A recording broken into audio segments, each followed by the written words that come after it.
أما بعد فإن خير الحديث كتاب الله وخير الهدي هدي محمد صلى الله عليه وسلم وشر الأمور محدثاتها وكل محدثة ضلالة وكل ضلالة في النار.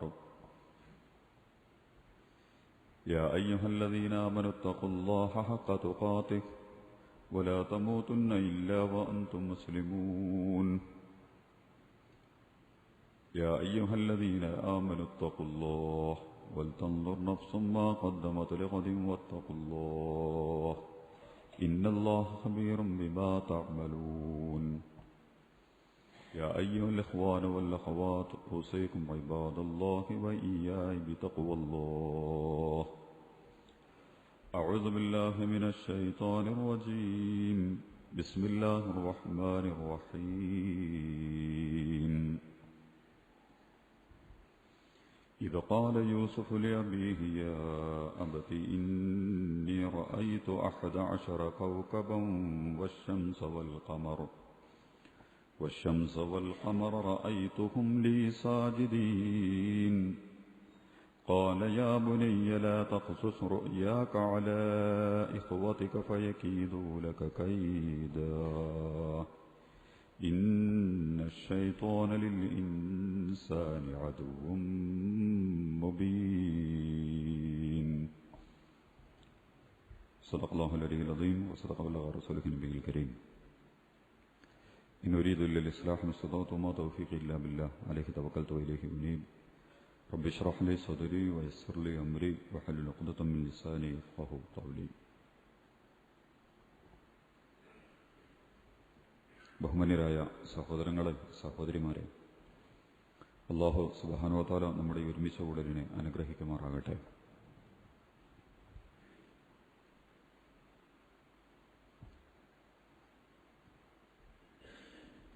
ലോകത്തും ഇന്ത്യയിലും വിശിഷ്യ കേരളത്തിലും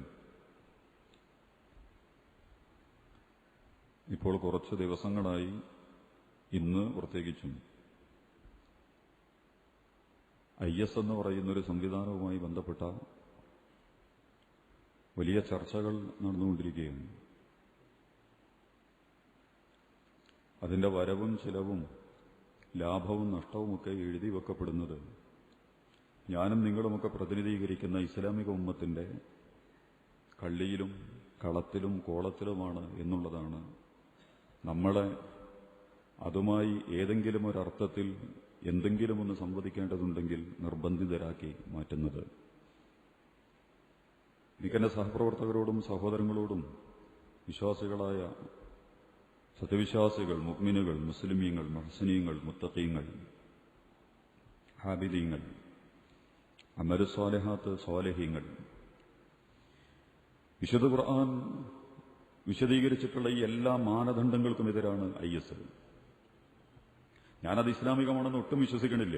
അത് ഓപ്പറേറ്റ് ചെയ്യുന്നത് പോലും മുസ്ലിങ്ങളല്ല, ഇസ്ലാമല്ല. അത് വേറെ ചർച്ചാ വിഷയമാണ്. പക്ഷേ ഏതോ ഒരർത്ഥത്തിൽ അതിൻ്റെ നിലപാടുകളും സമീപനങ്ങളുമൊക്കെ എല്ലാം നുഴഞ്ഞു കയറുന്നതുപോലെ മദ്യം, പലിശ, മയക്കുമരുന്ന്, കള്ളക്കടത്ത്, ഹവാല, രാഷ്ട്രീയം, മതസംഘടനാ തർക്കം, ഇങ്ങനെ പലതും നുഴഞ്ഞ് ഇസ്ലാമിക ഉമ്മത്തിന്റെ അകത്തളങ്ങളിൽ കയറിയതുപോലെ ഇതും വളഞ്ഞ വഴിയിൽ, പുളിഞ്ഞ വഴിയിൽ മുസ്ലിം സമുദായത്തിലെ ആളുകളുടെ മനസാക്ഷിക്കുള്ളിൽ സ്ഥാനം പിടിച്ചുകൊണ്ടിരിക്കുന്നു എന്നതിൻ്റെ തെറ്റോ ശരിയോ ആയ ലക്ഷണങ്ങൾ പ്രകടിപ്പിക്കപ്പെട്ടുകൊണ്ടിരിക്കുന്നു എന്നാണ് മാധ്യമങ്ങളും ചാനലുകളും രാഷ്ട്രീയ നേതാക്കന്മാരും ആഗോളതലം മുതൽ പ്രാദേശിക തലങ്ങളിലടക്കം പറഞ്ഞുകൊണ്ടിരിക്കുന്നത്. സഹോദരന്മാരെ, തഖ്വ കൊണ്ട് വസിയ്യത്ത് ചെയ്യാനുള്ളത് ഈ വിഷയത്തിലാണ്. നിങ്ങൾ അല്ലാഹനെ സൂക്ഷിക്കുക. ഇമ്മാതിരി ഒരു നൂലാമാലയിലും ചാടരുത്. പ്രശ്നം ഖുർആനും സുന്നത്തും പഠിക്കാത്തതാ. വാല് പഠിക്കുക, റുക്കൂ പഠിക്കുന്നു, റുക്കൂ മാത്രമേ പഠിക്കുന്നുള്ളൂ. ഓൻ കരുതുന്ന റുക്കുവാണ് നിസ്കാരം എന്നാ. കയ്യുകെട്ടണോ പഠിക്കണത് കയ്യുകെട്ടാണ് നിസ്കാരം. അതുകൊണ്ട് അതിന്റെ നെഞ്ഞ്, അതിന്റെ ബുക്കിള്, അതിന്റെ മാറ്, അതിന്റെ താഴെ അതുമ്മലാണ് നിസ്കാരം എന്നാ. പിന്നെ അതിനെക്കുറിച്ചാണ് നിസ്കാരത്തെക്കുറിച്ചുള്ള ചർച്ച. ചിലര് വജ്ജഹത്തു മുതൽ കെട്ടിപ്പണിഞ്ഞ് കുടിയിക്കുക. വജ്ജഹത്തുവാണ് നിസ്കാരം. ചിലർ ഫാത്തിഹ സൂറത്താണ് നിസ്കാരം, ചിലർ സുജൂദാണ് നിസ്കാരം, ചിലർ അത്തഹിയാത്താണ് നമസ്കാരം, ചിലർ സ്വലാത്താണ് നമസ്കാരം. ഇതൊന്നുമല്ലല്ലോ നമസ്കാരം. അല്ലാഹു അക്ബറിൽ നിന്ന് അസ്സലാമു അലൈക്കും വറഹ്മത്തുള്ളാഹി വരെയുള്ള ഒരു അനുഷ്ഠാനവും അതിനപ്പുറമുള്ള വലിയ ആശയങ്ങളെ, വലിയ നിലപാടുകളെ, വലിയ സമീപനങ്ങളെ പ്രതിനിധീകരിക്കുകയും ചെയ്യുന്ന ഒരു ഗാംഭീര്യമുള്ള, ഗൗരവമുള്ള ഒരു പ്രക്രിയയാണ് നമസ്കാരം എന്ന് മനസ്സിലാക്കുന്നതിന് പകരം നമസ്കാരത്തിന്റെ അലകും പിടിയുമൊക്കെ അടിച്ചെടുത്തിട്ട് അതാണ് ഏറ്റവും പ്രധാനപ്പെട്ടത് എന്ന് മനസ്സിലാക്കിയാൽ എങ്ങനെ ഉണ്ടാവും? ഇസ്ലാമിക ഉമ്മത്തിന് ഇപ്പോൾ സംഭവിച്ചുകൊണ്ടിരിക്കുന്നതും വലിയ സംഭവം അതാ. ഓരോരുത്തരും ഓരോ വശം പിടിക്കുന്നു. മുസ്ലിം വ്യക്തികൾ, മുസ്ലിം സംഘടനകൾ, മുസ്ലിം ഗ്രൂപ്പുകൾ, മുസ്ലിം രാഷ്ട്രങ്ങൾ, മുസ്ലിം രാഷ്ട്രീയ സംവിധാനങ്ങൾ. നല്ലൊരളവോളവും സംഭവിച്ചുകൊണ്ടിരിക്കുന്നത് അവനവന്റെ നിലപാടുകളെ പ്രയോഗിക്കാൻ പറ്റുന്ന എന്തൊക്കെയാണ് ഖുർആനിൽ നിന്ന് കിട്ടുക, അതുമാത്രമാണ് ആയത്ത്. കൊല്ലാൻ പഠിപ്പിക്കുന്നവർക്ക് കൊല്ലേണ്ട ആയത്ത് മാത്രമേ ആവശ്യമുള്ളൂ. ക്ഷമയുടെ ആയത്ത് ആവശ്യമില്ല, സഹിഷ്ണുതയുടെ ആയത്ത് ആവശ്യമില്ല, നീതിയുടെയും ന്യായത്തിന്റെയും ആയത്തുകൾ ആവശ്യമില്ല. ഖുർആൻ കൊല്ലാൻ മാത്രം പഠിപ്പിക്കുന്ന ആയത്ത് മതി. അവന്റെ ചർച്ചയും അവന്റെ നിലപാടുകളും അവന്റെ സംഘടനയും അവന്റെ സമീപനങ്ങളുമൊക്കെ രൂപപ്പെടുന്നത് ആ ഒരായത്തിനെ മാത്രം കേന്ദ്രീകരിച്ചുകൊണ്ടാണ്. ഇങ്ങനെ ഖുർആനെ പഠിക്കരുത്. ഒരു ഡോക്ടർ രോഗിയെ ചികിത്സിക്കുന്നത് പോലെ കണ്ണിന് മരുന്ന് കൊടുക്കണോ, തലച്ചോറിനും ചെവിനെയും വായിനും മൂക്കിനും ഒക്കെ നോക്കേണ്ടി വരും. കണ്ണിന് മാത്രം മരുന്ന് കൊടുത്താൽ ചിലപ്പം ബാക്കിയും കൂടിയും ഫൗളായിട്ട് എന്താ പോണെന്ന് പറയുന്നൊരു പോക്ക്. ശരീരത്തെ മൊത്തം ഒരു ഡോക്ടറെ കാണണം. കയ്യും കാലും കണ്ണും കാതും തലയും മൂക്കും ചെവിയും ഒക്കെ പരിശോധിച്ചിട്ടേ ഡോക്ടർ, ജനറൽ ഫിസിഷ്യൻ, അതായിരിക്കണം അതിന്റെ നിലപാട്. സ്പെഷ്യലൈസ് ചെയ്തിട്ട് അത് മാത്രമാണ് ഞാൻ കണ്ണേ നോക്കുള്ളൂ, കണ്ണിനാണ് മരുന്ന്, കണ്ണിന് കൊടുക്കണ മരുന്ന് കാതിനെതിരാണോ, കാതിന് കൊടുക്കണ മരുന്ന് നാക്കിനെ കളയോ, നാക്കിനെ കൊടുക്കണ ആള് തൊണ്ട നശിപ്പിക്കോ, തൊണ്ടയ്ക്ക് കൊടുക്കണ മരുന്ന് ആമാശയവും അന്നനാളമൊക്കെ നശിപ്പിക്കുക, ഇതൊന്നും ചർച്ചയില്ല. ഓരോരുത്തരും അവനവന്റെ സ്പെഷ്യലൈസ്ഡ് കമ്പോളത്തിൽ അതിന്റെ കളത്തിൽ കിടന്നിട്ട് സംഗതികൾ രൂപീകരിച്ചു. തെറ്റിദ്ധരിക്കരുത് കേട്ടോ. ആരും കാര്യങ്ങൾ മനസ്സിലാക്കാൻ വേണ്ടിയിട്ട് മാത്രം പറയരുത്. ആരെയും മോശപ്പെടുത്താനോ ആരെയും നന്നാക്കാനോ അവകാശവാദം ഉന്നയിക്കാനോ ഒന്നും പറയുന്ന വർത്തമാനമല്ല. മുസ്ലിങ്ങൾ എന്നുള്ള നിലക്ക് നമ്മുടെ ബാധ്യത എന്താ? ഖുർആനിനെ സമ്പൂർണ്ണമായിട്ട് മനസ്സിലാക്കുക. ഒരു ഡോക്ടർ ശരീരത്തെയാണ് മനസ്സിലാക്കേണ്ടത്, കണ്ണിനെ മാത്രമല്ല. ശരീരത്തിന്റെ ഭാഗമാണ് കണ്ണ് എന്ന് മനസ്സിലാക്കിയിട്ടാണ് കണ്ണിനെ കുറിച്ച് ചർച്ച ചെയ്യേണ്ടത്, മൂക്കിനെ കുറിച്ച് ചർച്ച ചെയ്യേണ്ടത്. ശരീരം വേറെ, കണ്ണ് വേറെ, ശരീരം വേറെ, മൂക്ക് വേറെ എന്നതുപോലെ ഇസ്ലാമിന്റെ ഏതൊരു കാര്യത്തെയും ഖുർആനിന്റെ ഉള്ളടക്കങ്ങളിൽ നിന്നുകൊണ്ട് കാണാൻ കഴിയണം. ഖുർആനിനെ വിശാലമായിട്ട് കാണണം. ബിസ്മില്ല, അള്ളാഹുവിന്റെ നാമത്തിലാ ഖുർആൻ ആരംഭിച്ചത്. ഖുർആനിലെ ഒന്നാമത്തെ ആയത്താണ് ബിസ്മില്ല. അതെങ്ങനെയാണ് ആരംഭിച്ചത്? സംഘടനാ പക്ഷപാതിത്വത്തിലാ, ജാതീയ പക്ഷപാതിത്വത്തിലാ, മതപരമായ പക്ഷപാതിത്വത്തിലാ, വർഗീയമായ പക്ഷപാതിത്വത്തിലാ, രാഷ്ട്ര, ഭാഷ, ദേശ, സംസ്കാരങ്ങളുടെ ഏത് വകതിരിവുകളിലാണ് ഖുർആനിന്റെ ഒന്നാമത്തെ ആയത്ത് പോലും ആരംഭിക്കുന്നത്? ബിസ്മില്ല, അള്ളാഹുവിന്റെ നാമത്തിൽ ആരംഭിക്കുന്നു. അതും ഏത് അള്ളാഹ്? അർ-റഹ്മാൻ റഹീം, പരമകാരുണ്യകനും കരുണാമയനുമായ അള്ളാഹ്. പരമകാരുണ്യകനും കരുണാമയനുമായ അള്ളാഹ്. ഇതൊട്ടും യാദൃശ്ചികമല്ല. ഖുർആനിലെ ഒരായത്ത് തുടക്കം കുറിക്കപ്പെട്ടത് ഇങ്ങനെയായത് സകല ഭീകര, മനുഷ്യത്വ വിരുദ്ധ, പ്രകൃതി വിരുദ്ധ, ന്യായവിരുദ്ധ, നീതിവിരുദ്ധ, ധാർമ്മിക വിരുദ്ധ നിലപാടുകൾക്കും എതിരാണ് ഇസ്ലാം. അതുകൊണ്ട് ഖുർആനിനെ പ്രാഥമികമായിട്ടെങ്കിലും ഒന്ന് ചിന്താപരമായി പഠിക്കുന്ന ഒരാൾക്ക് അതിന്റെ ഒന്നാമത്തെ വചനം പോലും അപാരമായ ആശയങ്ങളുടെ വലിയ ഒരു കടല് അവന്റെ മുമ്പിൽ അവതരിപ്പിക്കുന്നു. പരമകാരുണ്യകനും കരുണാമയനുമായ അള്ളാഹുവിന്റെ നാമത്തിൽ. ആ ഖുർആൻ അവസാനിക്കുന്നത് എങ്ങനെയാണ്? സൂറത്തുൻ നാസ്, ജനങ്ങളുടെ പേരിലുള്ള അധ്യായം. എന്തൊരു രസകരമാണ് സുഹൃത്തേ ഇത്, എന്തൊരു രസകരമാണ് സുഹൃത്തേ ഇത്. സുന്നിയുടെ പേരിലല്ല, ഇറാഖിന്റെ പേരിലല്ല, തബ്ലീഗിന്റെ പേരിലല്ല, ഷിയായുടെ പേരിലല്ല, കമ്മ്യൂണിസ്റ്റുകാരന്റെയും കോൺഗ്രസുകാരന്റെയും പേരിലല്ല, താഴ്ന്നവന്റെയും മുന്തിയവന്റെയും പേരിലല്ല, മുതലാളിയുടെയും തൊഴിലാളിയുടെയും പേരിലല്ല, കറുത്തവന്റെയും വെളുത്തവന്റെയും പേരിലല്ല, ദലിതന്റെയും സവർണന്റെയും പേരിലല്ല. അന്നാസ്, സൂറത്തുന്നാസ് 114-ാമത്തെ അധ്യായം. അതിന്റെ അവസാനത്തെ വാക്ക് അവസാനിക്കുന്നത് മിനൽ ജിന്നതി വന്നാസ്, ജനങ്ങളിൽപ്പെട്ട, ജിന്നുകളിൽപ്പെട്ട എന്ന് പറഞ്ഞുകൊണ്ട് ഒരു ഭാഗത്ത് അള്ളാഹുവും മറുഭാഗത്ത് ജനങ്ങളും. മനുഷ്യനെയും ജനങ്ങളെയും ബന്ധിപ്പിക്കുന്ന കണ്ണിയാണ്, മനുഷ്യനെയും ജനങ്ങളെയും അള്ളാഹുവിനെയും ബന്ധിപ്പിക്കുന്ന കണ്ണിയാണ് ഖുർആൻ. അത് ജാതീയമല്ല, വർഗീയമല്ല, സാമുദായികമല്ല. ആ ഖുർആനിന്റെ അനുയായികളാണെന്ന് പറയുന്നവർ വളരെ സങ്കുചിതമായ കുളങ്ങളിലും കിണറുകളിലും അതുപോലെ തന്നെ മാളങ്ങളിലും കയറിയിട്ട് പറയുന്നു, ഇതാണ് ഇസ്ലാം, ഇതാകുന്നു ഇസ്ലാം, ഇങ്ങനെയാകുന്നു ഇസ്ലാം. അവസാനം വളരെ അപകടകരമായ ചതിക്കുടികളിലേക്കും വ്യാഖ്യാനങ്ങളിലേക്കും മുസ്ലിം ഉമ്മത്തിന്റെ നിലപാടുകളെയും സമീപനങ്ങളിലെയും വലിച്ചിഴച്ചുകൊണ്ടിരിക്കുന്ന അപകടകരമായ കാഴ്ചകൾ പോലും നമ്മൾ കണ്ടുകൊണ്ടിരിക്കുന്നു. ഇതുകൊണ്ട് ഞാൻ പറഞ്ഞത്, നിങ്ങൾ ശരിക്കും സൂക്ഷിക്കുക. നിങ്ങളുടെ ചെറുപ്പക്കാരും മക്കളും ഒക്കെ ചിന്താപരമായി അള്ളാഹുവിനെ സൂക്ഷിക്കുക. ചിന്തയിൽ മിതത്വം പുലർത്ത്. ഇസ്ലാമിന്റെ അടിസ്ഥാനപരമായ സമീപനങ്ങളിലൊന്ന എന്ത്? സുറഅത്തില്ല ഇസ്ലാമിന്, അജ്ലില്ല ഇസ്ലാമിന്. സുറഅത്ത് എന്ന് പറഞ്ഞ അമിത വേഗതയാണ്. ഇസ്ലാം അത് അംഗീകരിച്ചിട്ടില്ല. അജ്ല്, തിരക്ക്, ധൃതി, തീവ്രത അത് ഇസ്ലാം അംഗീകരിച്ചിട്ടില്ല. മറിച്ച് ഖുർആനിന്റെ പൊതുപ്രയോഗം എന്താ? ഉമ്മത്തൻ വസതൻ, നിങ്ങളൊരു മധ്യമ, മിഡിൽ. ആ അറ്റത്തുമല്ല ഈ അറ്റത്തുമല്ല, ആകെ കൂടി ചടഞ്ഞ് അടഞ്ഞ് ഒന്നിനും പറ്റാത്തവരായി ഒരു ഭാഗത്തേക്ക് നിങ്ങൾ ആടുമേക്കാൻ പോകേണ്ടവരല്ല.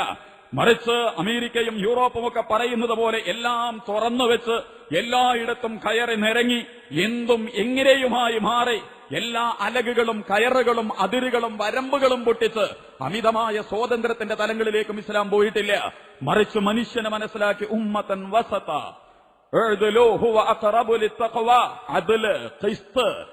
ഖുർആന്റെ മനോഹരമായ പ്രയോഗങ്ങളുണ്ട്. വസത്ത്, നിങ്ങൾ മധ്യമ സമുദായമാണ്, നിങ്ങൾ നീതിയുടെ സാക്ഷികളാണ്, നിങ്ങൾ നീതിയുടെ സന്തുലിതത്വത്തിന്റെ ഭാഗത്ത് നിൽക്കേണ്ടവരാണ്. ഖുർആനിന്റെ ഈ സാങ്കേതിക പ്രയോഗങ്ങളും അതിന്റെ മൂല്യങ്ങളെയും ഒക്കെ കാറ്റിൽ പറത്തിക്കൊണ്ട് ഓരോ വിഷയത്തിലും അതിസങ്കീർണമായ നിലപാടുകളിലേക്ക്, അത്യന്തം അപകടകരമായ തീവ്ര നിലപാടുകളിലേക്ക് സഞ്ചരിച്ചുകൊണ്ടിരിക്കുന്ന സമുദായത്തിലെ വിഭാഗങ്ങൾ രൂപപ്പെടുന്നു എന്ന് ഞാൻ അതിനൊക്കെ സംശയിക്കുന്ന ആളാണ്. ആര് രൂപപ്പെടുത്തുന്നു? എവിടുന്ന് രൂപപ്പെടുന്നു? ആര് റിമോട്ട് ചെയ്യുന്നു? ആരാണിതിന്റെ ആളാര? ഇതിന്റെ ഉടമസ്ഥനാരാ? ഇത് പരിശോധിക്കുമ്പോൾ ലോകത്തിനൊരു അഡ്രസ്സും ഇല്ല. ആരാണിത്? എവിടുന്നാണിത് തുടങ്ങുന്നത്? ഇത് പറയാനില്ല. ലോകത്തെ എല്ലാ ഇസ്ലാമിക പ്രസ്ഥാനങ്ങളും തലയെടുപ്പുള്ള വ്യക്തിത്വങ്ങളെ കൊണ്ട് ആരംഭിച്ചിട്ടുള്ളത്. നിങ്ങളെടുത്ത് പരിശോധിച്ചു നോക്ക്. ഇന്ന് ലോകത്ത് നിലനിൽക്കുന്ന പല ഇസ്ലാമിക പ്രസ്ഥാനങ്ങൾക്കും കരുത്തുള്ള പണ്ഡിതന്മാരുടെ നേതൃത്വം ഉണ്ടായിരുന്നു. ISISന്റെ നേതൃത്വമാരാ? താലിബാന്റെ നേതൃത്വമാരാ? അൽ ഖായിദയുടെ നേതൃത്വമാരാ? ഇസ്ലാമിന്റെ ആഴങ്ങളെ മുഴുവൻ, ഇസ്ലാമാകുന്ന കടലിന്റെ എല്ലാ ആഴവും പരപ്പും പഠിച്ച് വായിച്ചറിഞ്ഞ പണ്ഡിതന്മാർ ഷെയ്ഖ് മുഹമ്മദ് ഇബ്നു അബ്ദുൽ വഹാബ് ഉണ്ട്, മൗലാന അബുൽ സയ്യിദ് അബുൽ മൗദൂദി ഉണ്ട്, സയ്യിദ് ഖുതുബ് റഹ്മഹുല്ലാ ഉണ്ട്, ഷഹീദ് ഹസൻ അൽ മന്നാ റഹ്മഹുല്ലാ ഉണ്ട്, ഷാ വലിയുല്ലാ ദഹ്ലവി ഉണ്ട്, ഇമാം ഇബ്നു തൈമിയ്യയുണ്ട്, ഇമാം ഷാഫിയും ഹനഫിയും ഹംബലിയും മാലിക്കിയും ഒക്കെയുണ്ട്. ഇസ്ലാമിക ചരിത്രത്തെ ഇന്ന് നയിച്ചുകൊണ്ടിരിക്കുന്ന പല സംഘടനകൾക്കും നേതൃത്വം നൽകിയത് ഉജ്ജ്വലന്മാരായ നേതാക്കന്മാരാ, തലയെടുപ്പുള്ള നേതാക്കന്മാരാ. ഞാനിത് നിങ്ങളോട് സൂചിപ്പിക്കാനുള്ള കാരണം, പക്ഷേ ഇന്ന് ഈ തീവ്രവാദത്തിന്റെയും ഭീകരവാദത്തിന്റെയും ചിലവിലും മറവിലും രംഗപ്രവേശനം ചെയ്യുന്ന ഡ്യൂപ്ലിക്കേറ്റുകൾ, ആരാണതിന്റെ നേതാവ്? ആരാണതിന്റെ നേതൃത്വം? ഏതാണതിന്റെ ചിന്താധാര? ഏതാണതിന്റെ ആശയ പരിസരം? ആരാണതിന് നേതൃത്വം കൊടുത്തുകൊണ്ടിരിക്കുന്നത്? ആരുമില്ല. അബൂബക്കർ അൽ ബഗ്ദാദി ഉണ്ടല്ലോ, നമ്മൾ ആരെയും കണ്ടിട്ടില്ല. പ്രവാചകന്മാർ അങ്ങാടിയിലൂടെ നടക്കുന്നു, ജനങ്ങളോട് സംസാരിക്കുന്നു, റോട്ടിലും പള്ളിയിലും പാർലമെന്റിലും പ്രവാചകനെ കാണുന്നു. ഇവരെയൊന്നും നമ്മളെവിടെയും കാണാനില്ല. ചിലര് ഗാൻഗാഹുകളിൽ, അതുപോലെ തന്നെ എന്താ നേരത്തെ പറഞ്ഞ ദമ്മാജ് സലഫിയോ, അങ്ങനെ ഒരു പ്രയോഗം വന്നിരിക്കണം. ആടുമേക്കൽ പ്രവാചകന്മാർ തെറ്റിദ്ധരിക്കരുതിട്ടോ. എന്റെ സലഫി സുഹൃത്തുക്കൾ ഈ കൂട്ടത്തിലുണ്ടെങ്കിൽ ആ സലഫിസത്തെ കുറിച്ചല്ല ഞാൻ ഈ പറയുന്നത്. എന്താണ് ഈ പറയുന്നതിന്റെ അർത്ഥം? ഇനി എവിടെയും വേണ്ട. നിങ്ങൾ ഡയലോഗ് ശ്രദ്ധിച്ചോന്നറിയില്ലേ? ഈ കാസർഗോഡ് നിന്ന് പോയ ചെറുപ്പക്കാരന്റെ വാപ്പ പറഞ്ഞു, ഇവിടെ കൈക്കൂലി കൊടുക്കണം, കൈക്കൂലി കൊടുക്കാതെ വളരാൻ പറ്റൂല എന്നാണ് എന്റെ മകൻ പറഞ്ഞിരിക്കുന്നത്. അതുകൊണ്ട് ഇവിടെ ഇസ്ലാമായിട്ട് ജീവിക്കാൻ പറ്റൂല. ഇസ്ലാമായിട്ട് ജീവിക്കാൻ പറ്റുന്ന പ്രദേശത്തേക്ക് പോവുക. അത് യമനാണോലോ, യമനെ, സിറിയെ, ഈജിപ്തെ, ഇസ്ലാം ഇങ്ങനെ നിറഞ്ഞ് കവിയല്ലേ അവിടെ. അഫ്ഗാനിസ്ഥാനൊക്കെ അവിടെയാണ് ഇസ്ലാം ഉള്ളത്. അവിടെ പോയാൽ ഇസ്ലാം ഇങ്ങനെ ഹോൾസെയിലായിട്ട് നിങ്ങൾക്ക് ഒയറ്റിക്കൊണ്ടുവന്ന് മാർക്കറ്റിൽ വിൽക്കാൻ പറ്റും. എന്ത് ഇസ്ലാം? ഏത് ഇസ്ലാം? അവിടെ തകർത്തുകൊണ്ടിരിക്കുന്ന, പാരവെച്ചുകൊണ്ടിരിക്കുന്ന, പരസ്പരം വെടിവെച്ചു കൊന്നുകൊണ്ടിരിക്കുന്ന, നശിപ്പിച്ചുകൊണ്ടിരിക്കുന്ന, അല്ലെങ്കിൽ അതിൽ നിന്നൊക്കെ മാറി ഏതോ കാടുകളിലേക്ക്, ഗാൻഗാഹുകളിലേക്ക്, ആശ്രമങ്ങളിലേക്ക്, അരമനകളിലേക്ക് ഉൾവലിഞ്ഞ് മലയോരങ്ങളിലും സമതലങ്ങളിലും കാടുകളിലുമാണ് പോൽ വിശ്വാസി ജീവിക്കേണ്ടത്. പ്രവാചകൻ ആട് മേച്ചിരിക്കുന്ന പോൽ. അതുകൊണ്ടാണല്ലോ ഇവർ ആട് മേക്കാൻ പോൽ. പ്രവാചകൻ എന്തിനു മേച്ചു? ആട്. എന്തിനു മേച്ചു? ആട്. വന്യമൃഗങ്ങളെ മേയിക്കുന്ന ഒരു ഇടയനെ മനുഷ്യനെ നിയന്ത്രിക്കാൻ പണിയുണ്ടാവില്ല. ഗോപാലൻ ശ്രീകൃഷ്ണന്റെ പേരാ. ശ്രീകൃഷ്ണൻ ഇടയനായിരുന്നു. യാദവന്മാരുടെ കുലത്തൊഴിലാത്. മൂസാ നബി ആട് മേച്ചിട്ടുണ്ട്.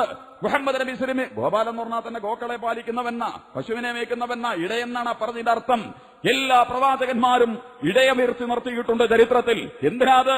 നിങ്ങൾക്കൊക്കെ അപ്പൊ മുസ്ലിം സമുദായം മൊത്തം നടത്തേണ്ട പണി ഇടയവൃത്തിയാ? നിങ്ങളൊക്കെ ആട് കച്ചവടം ആരംഭിക്കാൻ വേണ്ടത്? എന്തിനാണ് പ്രവാചകന്മാർ ചരിത്രത്തിൽ ആ ദൗത്യം നിർവഹിച്ചത്? കാരുണ്യത്തിന്റെ. ഒരാടിനോട് ദേഷ്യം പിടിക്കാൻ പറ്റൂല, ഒരാടിനോട് അസൂയ കാണിക്കാൻ പറ്റൂല, ഒരാടിനോട് പകവെക്കാൻ പറ്റൂല, ഒരാടിനെ ആക്രമിച്ചുകൊണ്ട് കാര്യമില്ല. കാരണം എന്താ? ബുദ്ധിയില്ലാത്തൊരു ജീവിയാണത്. അതുകൊണ്ട് അതിന്റെ ഓരോ നിലപാടുകളിലും വളരെ ക്ഷമാപൂർവം ഇടയൻ കൈകാര്യം ചെയ്യണം.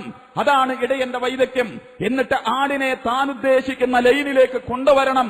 അത്രയും മനഃശാസ്ത്രപരവും സാമൂഹികപരവുമായ വലിയ ഒരു ഉത്തരവാദിത്വത്തിലേക്ക് മഹാപ്രവാചകന്മാരെ വളർത്തിക്കൊണ്ടുവരുന്നതിന് വേണ്ടിയാണ് അല്ലാഹു സുബ്ഹാനഹു വ തആല സ്വാഭാവികവും പ്രകൃതിപരവുമായ സ്വഭാവങ്ങളിൽ അവരെ കൊണ്ട് ആടിനെ മേക്കാൻ വിട്ടത്. ഇന്നിപ്പോ അവസാനം നമ്മൾ പറയാം, നിങ്ങൾ ആരും മേക്കണ്ട, ആരും മേക്കാൻ നിങ്ങൾ പോകണ്ട, നിങ്ങൾ ആടിനെ മേച്ചാൽ മതി, ഇങ്ങോട്ട് കയറിക്കോ. കേരളത്തിലടെ കൊണ്ടുവന്ന് പറയുന്നു ആട് മേക്കുന്ന കേന്ദ്രങ്ങൾ. യമനിലാണോലോ അതിന്റെ സ്ഥലപ്പോ, അവിടേക്കാണോലോ ആട് പോള്. അവിടെ പോയിട്ട് ആടിനെ മേച്ചുകൊണ്ടിരിക്കുകയാണ് ഒരു ഭാഗത്ത്. എന്താണ് ഇസ്ലാം? ആടിനെ മേക്കാനാണോ ഇസ്ലാം? അത് ആളുകളെ മേയ്ക്കുന്നതിന് വേണ്ടിയാണോ? ഫറോവ മുതൽ റോമ മുതൽ പേർഷ്യ മുതൽ അബൂലഹബ് മുതൽ അബൂജഹൽ മുതൽ ചരിത്രത്തിലെ എല്ലാ അതികമ്പന്മാരെയും പിന്നിൽ നിന്ന് നിയന്ത്രിക്കുന്ന അപാരമായ ക്ഷമയുള്ള ഇടയനായി ചരിത്രത്തിൽ ഓരോ പ്രവാചകന്മാരെയും നമ്മൾ കാണുന്നു.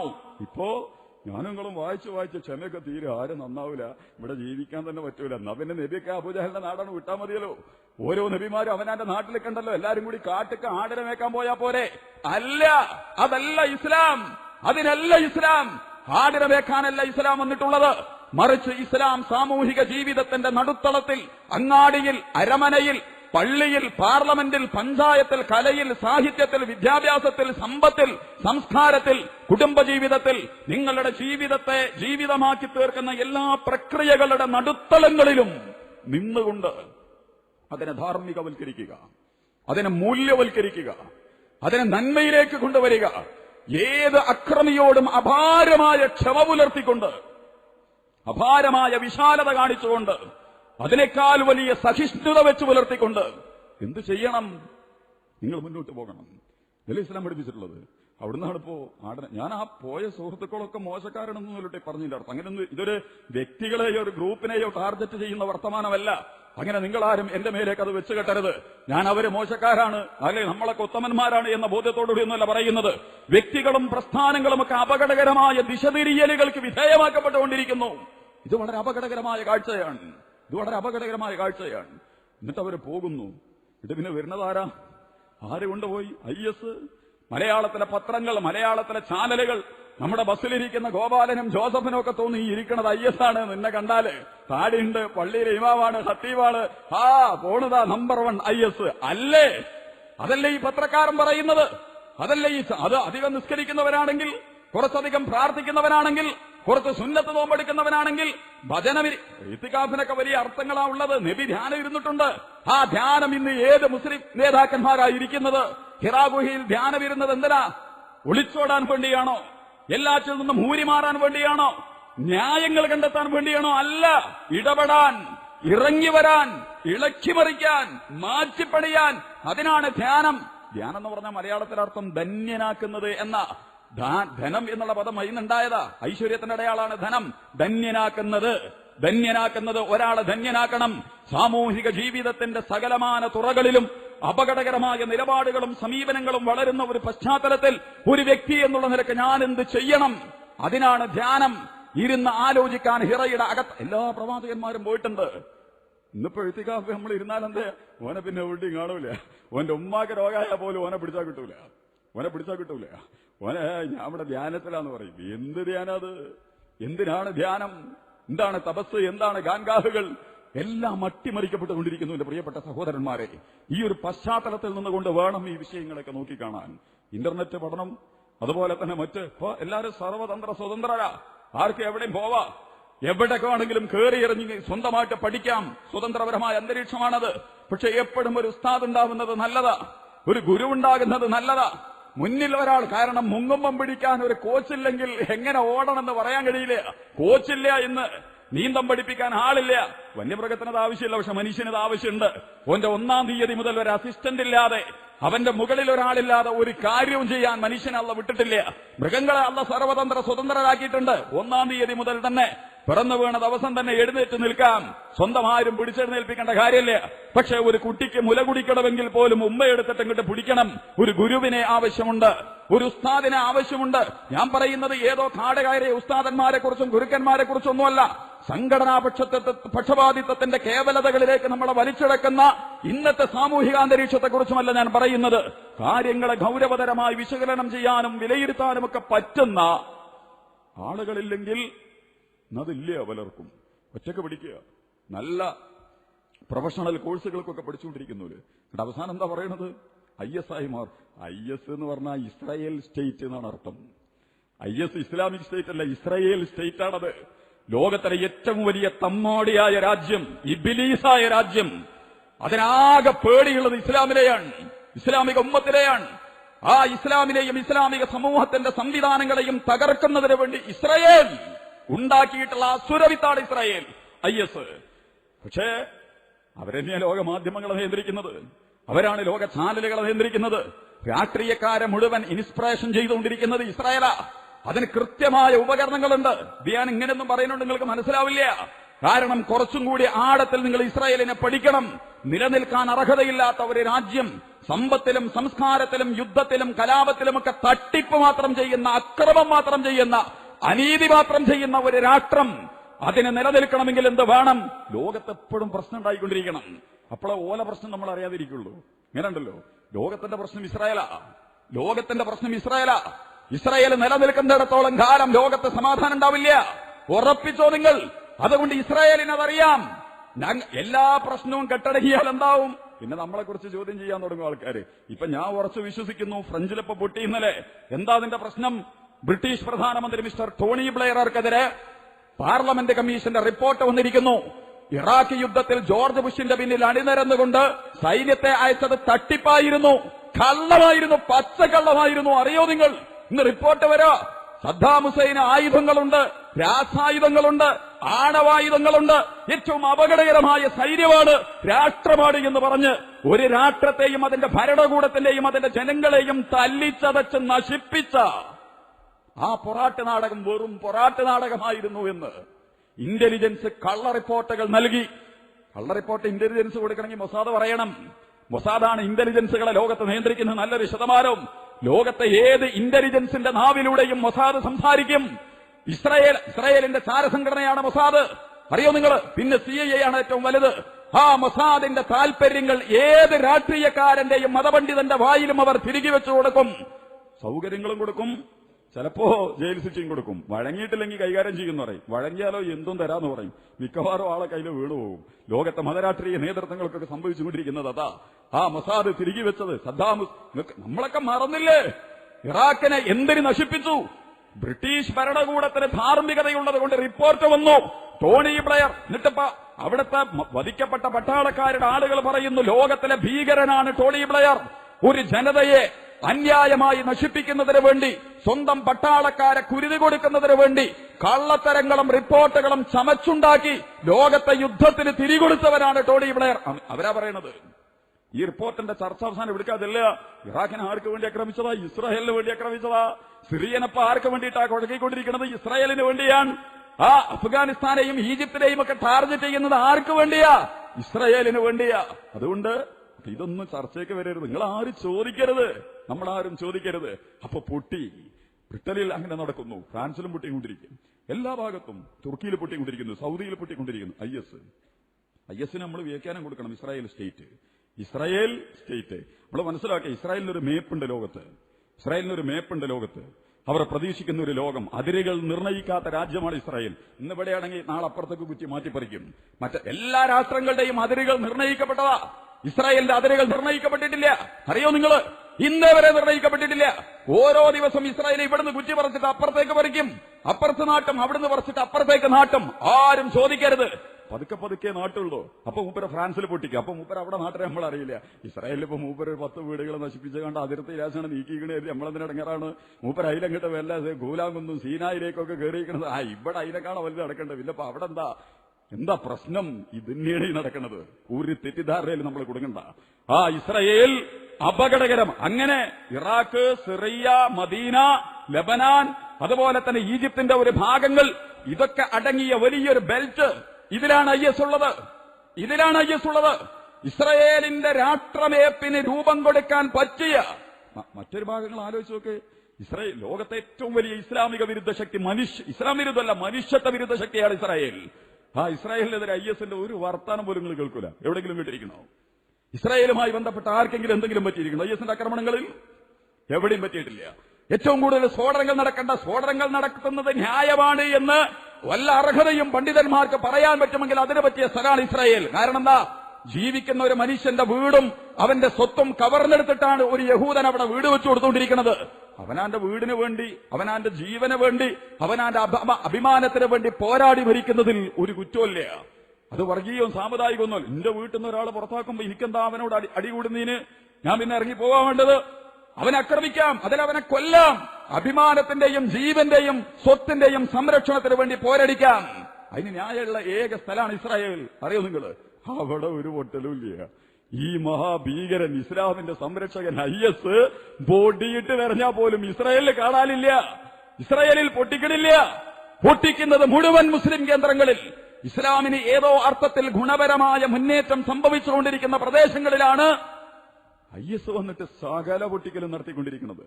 ഇതൊരു ഒളിയുദ്ധമാണ്, ഇതൊരു മറയുദ്ധമാണ്. അതുകൊണ്ടാണ് ഞാനൊരു ആയത്തുങ്ങളോട് ഓതി വെച്ച് ഇതക്കാല യൂസുഫ് അലി അബീഹി, സൂറത്ത് യൂസുഫ് ഉണ്ട്, നല്ല അധ്യായമാണ്. ഇത് നന്നായിട്ടൊന്ന് പഠിക്കണം നമ്മൾ. യൂസുഫ് നബി അലൈഹി സ്വലാത്തു വസ്സലാമിന്റെ ചരിത്രം, ഒരു പ്രവാചകന്റെ കഥ ഒരൊറ്റ ആയത്തിൽ, ഒരൊറ്റ സൂറത്തിൽ പ്രതിപാദിച്ച ഏക പ്രവാചകൻ യൂസുഫ് നബിയാണ്. ഈ സൂറത്ത് മുഴുവൻ യൂസുഫ് നബി തന്നെയുള്ളൂ, വേറെ ആരെ ചർച്ചയില്ല. യൂസുഫ് നബിയുടെ ചരിത്രത്തിന് കുറെ പ്രത്യേകതകളുണ്ട്. അദ്ദേഹം ഒരു ദേശത്ത് നിന്ന് മറ്റൊരു ദേശത്തേക്ക് എത്തിപ്പെട്ട ആളായിരുന്നു. സ്വന്തം കുടുംബത്തിൽ നിന്ന് വളരെ അപകടകരമായ എതിർപ്പുകളെ എതിരിടേണ്ടി വന്ന വ്യക്തിത്വമായിരുന്നു. സ്വന്തം സഹോദരന്മാരാ യൂസുഫിനെ കൊണ്ടുപോയിട്ട് കിണറ്റിലിട്ട്. വേറെ ആളുകൾ RSSും CIAയും വിളിച്ചിട്ടതല്ല, പിന്നെ ആരാ? സ്വന്തം ആളുകള്. അത് വേറെ പഠിക്കേണ്ടതാ. വർത്തമാനകാലത്തെ മുസ്ലിം നേതാക്കന്മാരെയും മുസ്ലിം ലോകത്തെയും നശിപ്പിക്കുന്നതിന് ഏറ്റവും മികച്ച കോടാലികളായി ഉപയോഗപ്പെടുത്തപ്പെട്ടുകൊണ്ടിരിക്കുന്നത് ആരാ? നിങ്ങളെടുത്ത് പരിശോധിച്ചു നോക്കണ്ടോ? ഇഖ്വാനുൽ മുസ്ലിമൂന്റെ പ്രവർത്തകരെ മുഴുവൻ ഈജിപ്തിൽ CC എന്ന് പറയുന്ന പട്ടാളക്കാരന്റെ ആളുകൾ പിടിച്ചെടുത്ത് കൊണ്ടുപോയിക്കൊണ്ടിരിക്കുക. ജമാഅത്തെ ഇസ്ലാമിയുടെ നേതാക്കന്മാരെ ബംഗ്ലാദേശിൽ നവാസ് ഷരീഫ്, ഈ ഹസീന വാജിദ് എന്ന് പറയുന്നവർ കടുത്തിൽ തൂക്കിട്ടുകൊണ്ടിരിക്കുന്നു. 90 വയസ്സ്, 95 വയസ്സ്, 80 വയസ്സൊക്കെ ഉള്ള കാരണവന്മാർ. ഞാനൊരു സംഘടനാ ബലത്തിലല്ല ഈ പറയുന്നത്. ഇതൊക്കെ ആർക്ക് വേണ്ടിയിട്ട് അവർ ചെയ്യുന്നത്?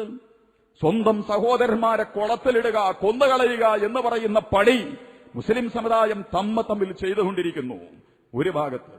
മറുഭാഗത്തോ ഇത് ഖാല യൂസുഫ് അലി അബീഹി, യൂസുഫ് നബി വാപ്പാനോട് പറഞ്ഞു. എനിക്കിത് ഞാനിപ്പോഴും പഠിച്ചുകൊണ്ടിരിക്കട്ടോ ഈ സൂറത്ത്. എന്താണ് ഇതിന്റെ വിശദാംശങ്ങൾ എന്ന് ഇനിയും കുറച്ചും കൂടി തുറന്നു കിട്ടിയിട്ട് വേണം നമുക്ക്. പക്ഷെ ചിലതൊക്കെ നമ്മുടെ മനസ്സിലൂടെ ഓടുന്നു. ഇത് ഖാല യൂസുഫ് അലി അബീഹി. സംഭവമൊക്കെ നിങ്ങൾക്ക് മദ്രസയിൽ നിന്ന് പഠിച്ചിട്ടുണ്ട്. യൂസുഫ് നബി സ്വപ്നം കണ്ടു 11 നക്ഷത്രങ്ങൾ, സൂര്യനും ചന്ദ്രനും ഒക്കെ എനിക്ക് സുജൂദ് ചെയ്യുന്നു. അതിന്റെ സാധാരണ വ്യാഖ്യാനം വാപ്പയും ഉമ്മയും പിന്നെ 11 സഹോദരന്മാരും ഒക്കെ അദ്ദേഹത്തിന് കീഴൊതുങ്ങുന്ന. അതിപ്പോ ഒരു വലിയ സംഭവമാണ്. അങ്ങനെ ഒരു സുജൂദിനെ കുറിച്ചൊക്കെ പറയേണ്ട കാര്യമുണ്ടോ ഖുർആൻ? സ്വന്തം ജ്യേഷ്ഠാനിയന്മാരും ആപ്പിയുമൊക്കെ ഒരാളൊപ്പം തന്നെയല്ലേ ഉണ്ടാവുക? വളരെ അപൂർവമായിട്ട് വേറെ എന്തെങ്കിലും അതാവാൻ സാധ്യതയില്ലാതെ, മറിച്ചതിനപ്പുറമുള്ള ഇത് കാല യൂസുഫ് അലി അബീഹി. വാപ്പാനോട് വിളിച്ചിട്ട് യൂസുഫ് പറഞ്ഞു, ആബത്തിന്റെ ഉപ്പ, ഇന്നി റഅയ്തു 11 കൗകബൻ വശംസ വൽ ഖമറ റഅയ്തുഹും ലി സാജിദീൻ. സൂര്യനും ചന്ദ്രനും അതുപോലെ തന്നെ 11 നക്ഷത്രങ്ങളും എനിക്ക്, ഗോളങ്ങളും, കൗകബ് എന്ന് പറഞ്ഞാൽ ഗോളം, നക്ഷത്രം എന്നല്ല ശരിക്കർത്ഥം, ഗോളങ്ങൾ എനിക്ക് സുജൂദ് ചെയ്യുന്നത് ഞാൻ കണ്ടിരിക്കുന്നു. അതിൽ വാപ്പ പറഞ്ഞു, ഇതൊരു കുറച്ച് പ്രശ്നമുള്ള സ്വപ്ന, ഇതങ്ങനെ നാട്ടില് വല്ലാതെ പബ്ലിസിറ്റി കൊടുക്കാൻ പറ്റിയൊരു സാധനമല്ല. കാലയാ ബുനയ്യ, എന്റെ പൊന്നു മോനെ, ലാ തഖ്സുസ് റുയാ കാലായി ഖുവതിക, നിന്റെ സഹോദരന്മാരെടുത്ത് ഈ സാധനം ഈ ചെന്ന് പറയണ്ടോ. ഈ കണ്ട കഥയൊന്നും ഇത് വിശദീകരിക്കണ്ട. ഫയകീദൂലക കൈദ, അത്യന്തം മാരകമായ കുതന്ത്രങ്ങൾ അവർ പ്രയോഗിക്കും. ഈ സ്വപ്നത്തിന്റെ രാഷ്ട്രീയവും സാമൂഹികവും സദാചാരപരവും ആശയപരവും ആദർശപരവും ഏതൊക്കെ തലങ്ങളുണ്ടോ അതവർ തിരിച്ചറിഞ്ഞാൽ നിനക്കെതിരെ അവർ രംഗത്ത് വരും. കൈദ് എന്ന് ഇസ്ലാമിലെ പറയുന്നത് കുതന്ത്രങ്ങൾക്കാ. യകീദൂന കൈദ മക്കറു മക്കറല്ല എന്നൊക്കെ പറയുന്ന എല്ലാ തന്ത്രങ്ങളും അവർ പ്രയോഗിക്കും. ഇന്ന ശൈത്വാന ലിൽ ഇൻസാനി അദുവ്വുൻ മുബീൻ. പിശാച്, അത് ഖുർആന്റെ ഒരു മാന്യമായ രീതിയാണത്. ഒരാളെ എതിരാളിയാക്കി വെച്ചില്ല. അവിടെ പറഞ്ഞു ശൈത്താൻ മനുഷ്യന്റെ എതിരാളിയാ. അത് നമ്മൾ വേറെ പഠിക്കേണ്ടതാ. എന്തുകൊണ്ട് ഖുർആൻ എന്റെ സഹോദരന്മാർ എനിക്ക് എതിരാളിയാന്നല്ല പറഞ്ഞ്. ഇന്ന ശൈത്താൻ ലിൽ ഇൻസാൻ, മനുഷ്യന് അദുവ്വുൻ മുബീൻ, വളരെ അപകടകാരിയായ ശത്രുവാകുന്നു. അതുകൊണ്ട് പിശാച് റിമോട്ട് ചെയ്യും, സഹോദരന്മാരെ ഇളകും, അവരിതിനെ കൈകാര്യം ചെയ്യും. ഞാനിതിനൊരു ഒരു പുറത്തേക്ക് മാറ്റിയാണ്. പ്രശ്നം എന്താ? ഇസ്ലാമാണ് ഇളയ സഹോദരൻ. എന്തിൽ? കിതാബുകളിൽ, ദൈവദർശനങ്ങളിൽ. മതം ഞാൻ പറയില്ല, കാരണം മതം എന്ന് പറയുമ്പോൾ ചെറിയ അർത്ഥമുള്ളൂ. ദൈവീക ദർശനങ്ങൾ, ബുദ്ധന്റെ, ജൈനന്റെ, വാൽമീകി, വ്യാസൻ, മഹർഷിമാർ, ഋഷിമാർ, മുനിമാർ, നൂഹ്, അബ്രഹാം, മോശ, യേശു, യഹിയ, സക്കരിയ, പ്രവാചകന്മാരുടെ മഹാശൃംഖലകൾ ലോകത്ത് കടന്നു വന്നിട്ടുണ്ട്. മഹാപ്രവാചകന്മാരുടെ പ്രവാഹങ്ങൾ ഉണ്ടായിട്ടുണ്ട്. എല്ലാ വേദങ്ങളും പ്രവാചകന്മാരുടെ തിരുശേഷിപ്പ. ലോകത്തെ വേദഗ്രന്ഥത്തിന്റെ സ്വഭാവത്തിൽ എന്തൊക്കെ നിലനിൽക്കുന്നുവോ ഖുർആനിൽ മാത്രം വിശ്വസിക്കാനല്ലല്ലോ ഖുർആൻ പറഞ്ഞ്. ആമന റസൂല ബിമാ ഉൻസില ഇലൈഹി മിൻ റബ്ബിഹി വൽ മുഅ്മിനൂൻ കുല്ലുൻ ആമന ബില്ലാഹി വമലായികതിഹി വകുതുബിഹി വറുസുലിഹി. പ്രവാചകന്മാരിൽ വിശ്വസിക്കണം, വേദഗ്രന്ഥങ്ങളിൽ വിശ്വസിക്കണം. അങ്ങനെ വേദഗ്രന്ഥങ്ങളുടെയും പ്രവാചകന്മാരുടെയും ചരിത്രത്തിലെ ഇളമുറക്കാരനാണ് അഷ്റഫുൽ ഖൽഖ് മുഹമ്മദ് മുസ്തഫ സല്ലല്ലാഹു അലൈഹി വസല്ലം. യൂസുഫ് നബിയോട് ഖുർആൻ പറയുന്നത്, ഈ 11 ചെറിയവനായിരുന്നു യൂസുഫ്. അദ്ദേഹം കണ്ട സ്വപ്നം, ഈ 11 സാഷ്ടാംഗം, യഥാർത്ഥത്തിൽ ലോകത്തിലെ ദർശനങ്ങൾ മുഴുവൻ ഇസ്ലാമിന്റെ മുമ്പിലേക്ക്. കാരണം ഇസ്ലാമാണത്.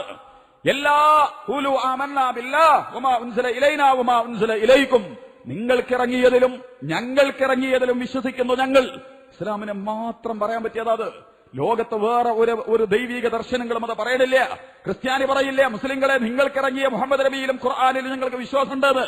ചിലപ്പോ ഒരു തമാശയ്ക്ക് വേണ്ടി പറയും. മതസൗഹാർദ്ദ സദസ്സൊക്കെ സംഘടിപ്പിച്ചാൽ എല്ലാം അങ്ങനെയാണ് ഇങ്ങനെയാണ്. പക്ഷേ അടിസ്ഥാനപരമായി മുഹമ്മദ് പ്രവാചകനായിട്ട് അവരെ കാണില്ല. അത് കണ്ടാൽ അവരുടെ വിശ്വാസം തെറ്റും. കാരണം യേശുവാണ് അവസാനത്തെ അധ്യായം. അതുകൊണ്ട് അവർക്ക് സാധ്യമല്ല. ഈസാ നബിനെ ക്രിസ്ത്യാനികൾ അംഗീകരിക്കണില്ല. ജാരസന്തതി, അസുരവിത്ത്, കള്ളപ്രവാചകൻ, കുറ്റവാളി, ക്രിമിനൽ, ഇതാണ് യഹൂദന്മാർ ഈസാ നബിയെ കുറിച്ച് പറഞ്ഞുകൊണ്ടിരിക്കുന്നത്. അതുകൊണ്ട് അവർക്ക് സെമിറ്റിക് പ്രവാചകന്മാരെ മുഴുവൻ എല്ലാരും ഇഷ്ടാണെന്ന് പറഞ്ഞിട്ട് മുഹമ്മദ് നബിനെ കണ്ടോടാ, അബ്രഹാമിനെ കണ്ടോടാ. ആർക്ക്? ഇന്ത്യയിലെ പുതിയ സംഘപരിവാർ സഹിഷ്ണുതാവാദികൾക്ക്. അവര് പറയും ഞങ്ങളെല്ലാരും വെറുതെ പറയാം, എല്ലാരും സ്വീകരിച്ചിട്ടൊന്നുമില്ല. ഓൽക്ക് ചരിത്രപരമായിട്ട് വേറെ പഠിക്കേണ്ടതാ. അത് ഇവിടെ ഉള്ള 2 മതത്തിനെയും കൊല വിളിച്ച് തല്ലി അകറ്റി. ബുദ്ധനും ജൈനനും ഇല്ലല്ലോ ഇന്ത്യയില്. ഇവർ ഇത്രയും വലിയ സഹിഷ്ണുതാവാദികളാണെങ്കിൽ ബുദ്ധനും ജൈനനുമാണ് ഇവിടെ ഉണ്ടാവേണ്ടിയിരുന്നത്. ശബരിമല, അതുപോലെ തന്നെ ഗുരുവായൂർ ക്ഷേത്രം, പല അമ്പലപ്പുഴ ക്ഷേത്രം, ഇതൊക്കെ ബുദ്ധമത ജൈനമത സംവിധാനങ്ങളുമായി ബന്ധപ്പെട്ടതാ. ആരാ അടിച്ചു പൊളിച്ചത്? ആരാ നശിപ്പിച്ചത്? എന്നിട്ട് ഇവര് സഹിഷ്ണുത പറയാണ് പുറത്ത് കിടന്നിട്ട്. അതൊരു കാപട്യമാണ്, അതൊരു തന്ത്രമാണ്, അതൊരു അപകടകരമായ സ്ട്രാറ്റജിയാണ്. ജനങ്ങളുടെ ബുദ്ധിയൊക്കെ പരിഹസിക്കാൻ വേണ്ടിയിട്ട് സ്വന്തം. പക്ഷേ ഇസ്ലാമും ക്രിസ്ത്യാനിറ്റിയൊക്കെ വന്നപ്പോൾ പിടിച്ചു നിൽക്കാൻ പറ്റിയില്ല സവർണർക്ക്. അതിന്റെ മുമ്പിൽ ഒതുങ്ങേണ്ടി വന്നു, അതിന്റെ മുമ്പിൽ തോൽക്കേണ്ടി വന്നു. അതുകൊണ്ടാണ് പോയതാ മുന്നോട്ട്. അല്ലാതെ ഓരോ വരിട്ടാ നിങ്ങൾ ഇവിടെ ഇരുന്നോളിട്ടാ എന്ന് പറഞ്ഞ് ഇരുത്തിയോണ്ടെന്ന് ഒരാരും ഇരുത്തിയിട്ടില്ല. ഇവിടെ വന്നവർ ഇവിടുത്തെ ആളുകളെ തന്നെ അതിലേക്ക് ഇപ്പൊ കടന്നു പോണില്ല. പോട്ടെ, ഏതാണെങ്കിലും പറഞ്ഞത്. പക്ഷെ ഇവിടെയും പ്രവാചകന്മാരുണ്ട്. കൃഷ്ണനും രാമനും ബുദ്ധനും ജൈനനും അതുപോലെ തന്നെ വാൽമീകിയും വ്യാസനും ഒക്കെ ആ പരമ്പരയിലെ കണ്ണികളാവാം. വേദങ്ങൾ, ദർശനങ്ങൾ, ഉപനിഷത്തുകൾ, പുരാണങ്ങൾ, ഇതിഹാസങ്ങൾ ഇതിന്റെ തിരുശേഷിപ്പാവാം. അതുകൊണ്ടുള്ള ഖുർആൻ എല്ലാവരും വിശ്വസിക്കണമെന്നോ? നമുക്കെല്ലാവരും വിശ്വസിക്കുക. സത്യവിശ്വാസിക്ക്, മുഅ്മിനിന് സെക്യുലറാണ്, ജനാധിപത്യപരമാണ്, സോഷ്യൽ സ്വഭാവമാണുള്ളത്. എല്ലാവരെയും അംഗീകരിക്കുന്നു, എല്ലാവരെയും അംഗീകരിക്കുന്നു. അപ്പോ ഈ ഇളം മുറക്കാരിൽ യൂസുഫ് നബിയോട് ഇവർക്കുള്ള പ്രശ്നം എന്താണ്? മഹാനായ യാക്കൂബ് നബി അലൈഹി സ്വലാത്തു വസ്സലാമിന്റെ ചരിത്രപരമായ പാരമ്പര്യങ്ങൾ വരാൻ പോകുന്നത് യൂസുഫിലേക്കാണ്. പ്രവാചകത്വം, അധികാരം, അതുമായി ബന്ധപ്പെട്ട പദവികൾ എല്ലാം ലഭിക്കാൻ പോകുന്നത് യൂസുഫ് നബി അലൈഹി സ്വലാത്തു വസ്സലാമിനാണ്. അതുകൊണ്ടാണ് മൂത്ത 11 10 അദ്ദേഹത്തിനെതിരെ തിരിഞ്ഞത്. പ്രിയപ്പെട്ട സഹോദരന്മാരെ, വർത്തമാനകാലത്ത് ഇസ്ലാമിക ലോകത്തിനെതിരെ യൂസുഫ് നബിന്റെയൊക്കെ ചരിത്രം വെറുതെ നമുക്ക് ഇങ്ങനെ പറഞ്ഞു തരുന്നില്ലെന്ന് കഥയുള്ളു. സ്വപ്നം കണ്ടേ അതാണ് തീർന്ന് ഇങ്ങോട്ട് പോകാം. ഇതിന്റെ പ്രയോഗം എന്താ? ലോകത്ത് ഇസ്ലാം വളരെ മനോഹരമായി വികസിക്കുന്നു. മുസ്ലിങ്ങളെ കൊണ്ടല്ല, ഇസ്ലാമിക ദർശനത്തിന്റെ കാമ്പ് കൊണ്ട്, കഴമ്പ് കൊണ്ട്, അതിന്റെ സൗന്ദര്യം കൊണ്ട്. സാക്കിർ നായിക്കിന്റെ പ്രശ്നം പറഞ്ഞപ്പോ ഇന്നലെ ഒരു ട്യൂബിൽ കണ്ട്. സാക്കിർ നായിക്കിനെ ഞങ്ങൾക്കൊന്നും അറിയില്ല, പക്ഷെ ഇപ്പൊ ഞങ്ങൾ അറിഞ്ഞിരിക്കുന്നു. ഇസ്ലാമിനെ കുറിച്ച് സംശയങ്ങൾക്ക് മികച്ച മറുപടിയാണ് സാക്കിർ നായിക് എന്ന് ഇതര സമുദായത്തിൽപ്പെട്ട നമ്മുടെ സഹോദരന്മാർ പറയുന്നു. എന്ന് പറഞ്ഞാൽ അതിന്റെ അർത്ഥം എന്താ?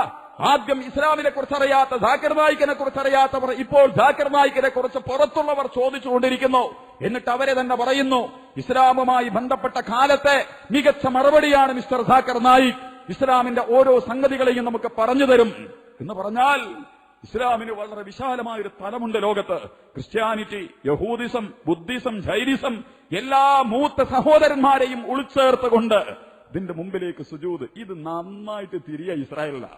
ഇതാണ് പ്രശ്നം. വരാനിരിക്കുന്ന ലോകം ഇസ്ലാമിന് വാതിൽ തുറക്കും. ഫ്രാൻസിൽ തുറക്കും, ബ്രിട്ടനിൽ തുറക്കും, സ്പെയിനിൽ തുറക്കും, യുഎസിൽ തുറക്കും, കാനഡയിൽ തുറക്കും. അത് തുറക്കാതിരിക്കണമെങ്കിൽ ഇസ്ലാം IS ആണ്, ഇസ്ലാമിക് സ്റ്റേറ്റ് ആണ്. ഇസ്ലാമിക് സ്റ്റേറ്റ് അതിഭീകരമാണ്, അതിമാരകമാണ് എന്ന് സ്ഥാപിക്കണം. വരാനിരിക്കുന്ന ഏതൊരാളുടെ മനസ്സിലും അപകടകരമായ തെറ്റിദ്ധാരണകൾ, മുൻധാരണകൾ ഉണ്ടാക്കി വെച്ചുകൊണ്ട് തെറ്റിദ്ധരിപ്പ്. ബാക്കി പിന്നെ യൂസുഫിന്റെ ചരിത്രം വാക്യങ്ങൾ പഠിക്കുക. ഖുർആൻ ഒന്നും കൂടി പറയുന്നുണ്ട്, ലഖദ് ഖാന ഫീ യൂസുഫ വഇഖ്വതിഹി ആയാത്തുൽ ലിസ്സായിലീൻ. നിങ്ങൾക്ക് ധാരാളം ചോദ്യങ്ങൾ ഉന്നയിക്കുന്നവർക്ക് ധാരാളം ദൃഷ്ടാന്തങ്ങളുണ്ട് യൂസുഫിന്റെ ചരിത്രത്തിൽ, യൂസുഫിന്റെയും സഹോദരന്മാരുടെയും ചരിത്രത്തിൽ. ഇസ്ലാമും ഇസ്ലാമിന്റെ സഹോദര മതങ്ങളുടെയും വർത്തമാനകാല ചരിത്രം ധാരാളം ചോദ്യങ്ങൾ ഉയർത്തുന്നു. എന്താണ് ഇവർ ചെയ്യുന്നത്? എന്തിനാണ് ഇവർ ചെയ്യുന്നത്? ഈ 11 ഒരുമിച്ച് യൂസുഫിനെ കിണറ്റിലിട്ടതുപോലെ ഇസ്രായേൽ കടിഞ്ഞാൺ പിടിച്ചിട്ട് ആഗോളതലത്തിൽ നിഗൂഢ പദ്ധതികൾ അണിയിച്ചൊരുക്കിക്കൊണ്ടുവന്ന് വളരാനും വികസിക്കാനും പടരാനും സാധ്യതയുള്ള ഇസ്ലാമിക ഉമ്മത്തിനെ, അതിന്റെ സമീപനങ്ങളെ വളരെ അപകടകരമായ തെറ്റിദ്ധാരണകൾക്ക് വിധേയമാക്കാൻ. എന്നിട്ട് ബാക്കി തന്ത്രം ഖുർആൻ വിശദീകരിച്ചിട്ടുണ്ട്.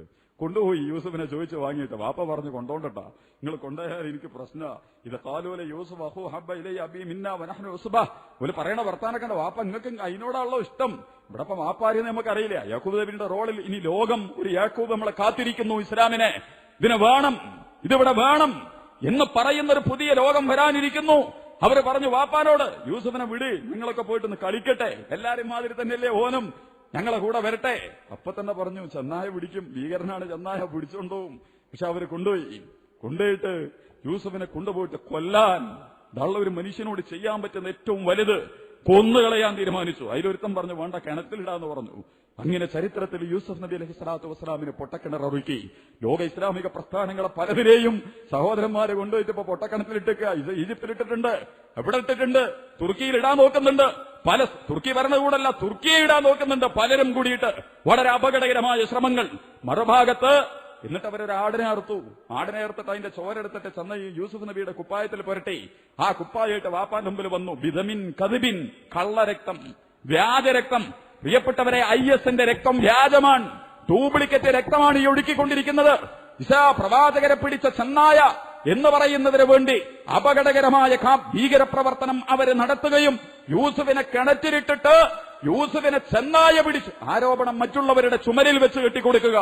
ഇസ്ലാം ഏറ്റെടുക്കണമൊക്കെ, ഇസ്ലാമിന്റെ ചുമല വെച്ച് വിട്ട് എന്നിട്ട് പച്ച കള്ളം പറഞ്ഞു വന്നിട്ട് അവര് വെറുതെ ആവൂല. ഖുർആൻ ചരിത്രത്തിലെ ആ ഒരു പാരമ്പര്യത്തെ പിന്തുടരുന്ന അതേ നിലപാടുകളിലേക്ക് വർത്തമാനകാലത്ത് ഇസ്രായേൽ അപകടകരമായ കളി കളിക്കുന്നു എന്നാണ് ഞാൻ നിങ്ങൾ മനസ്സിലാക്കേണ്ടത്. ഞാൻ അവസാനിപ്പിക്കുന്ന ഈ ഭാഗം പറഞ്ഞതിന്റെ ചുരുക്കങ്ങൾക്ക് മനസ്സിലായിട്ടുണ്ടെന്ന്, അതുകൊണ്ട് തെറ്റിദ്ധാരണയിൽ കൊടുക്കണ്ട. ചിലര് പറയുന്നുണ്ട് ഇസ്ലാമിന്റെ ഗേറ്റെന്ന്. നമ്മളൊക്കെ മുക്കണം ഇസ്ലാമിന്റെ ഗേറ്റം തന്നെയാണല്ലോ.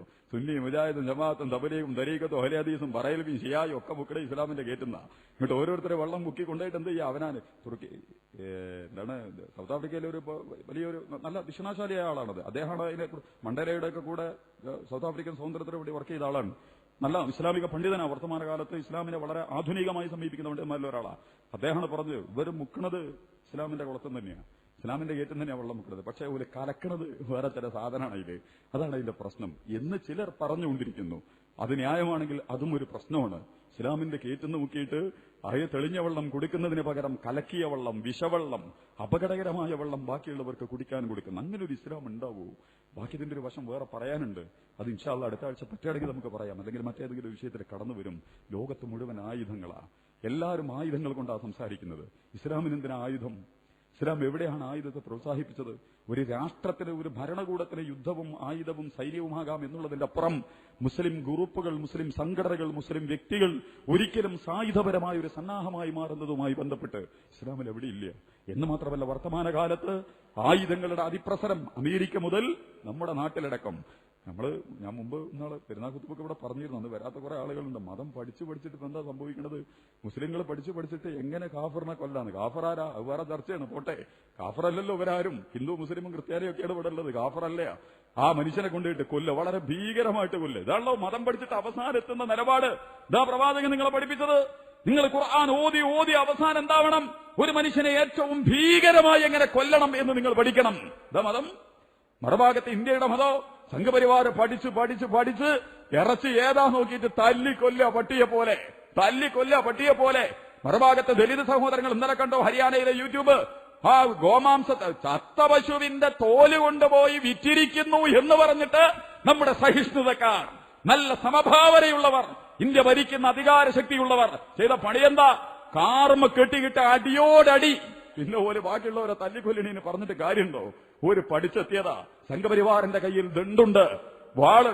ISISന്റെ കൈ, ഇസ്രായേൽ സ്റ്റേറ്റിന്റെ കയ്യിൽ, ISISന്റെ കയ്യിൽ വാളും ആയുധങ്ങളും ഉള്ളതുപോലെ ഇന്ത്യയിലെ സംഘപരിവാരത്തിന്റെ കയ്യിലും ഇതൊക്കെയുണ്ട്.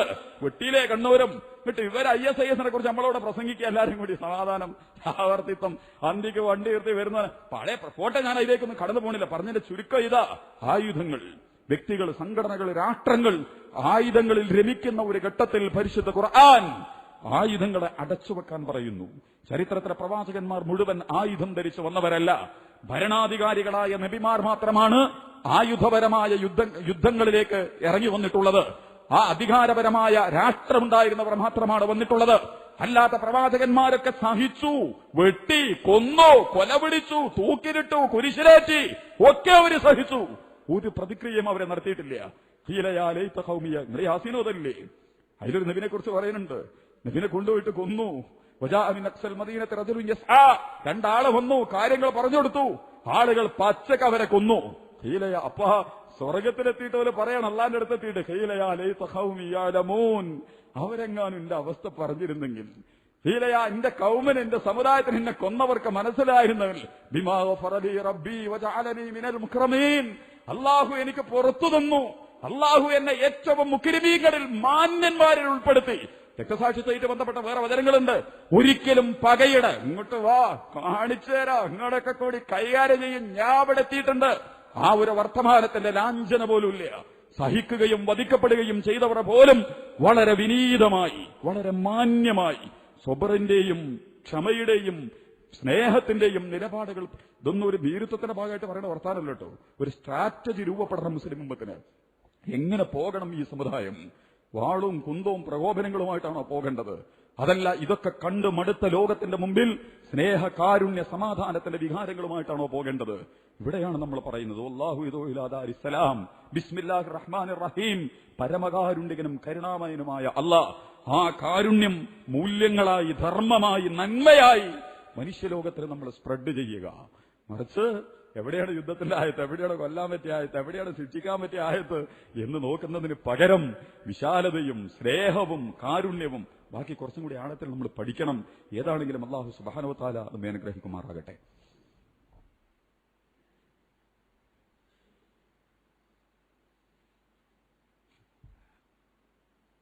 അൽഹംദുലില്ലാഹി റബ്ബിൽ ആലമീൻ. അല്ലാഹുമ്മ സ്വല്ലി അലാ മുഹമ്മദ് വഅലാ ആലി മുഹമ്മദ്. യാ അയ്യുഹൽ ഇഖ്വാന വൽ അഖവാത്ത് ഉസൈക്കും ഇബാദല്ലാഹ് വഇയ്യായ ബിതഖ്വല്ലാഹ്.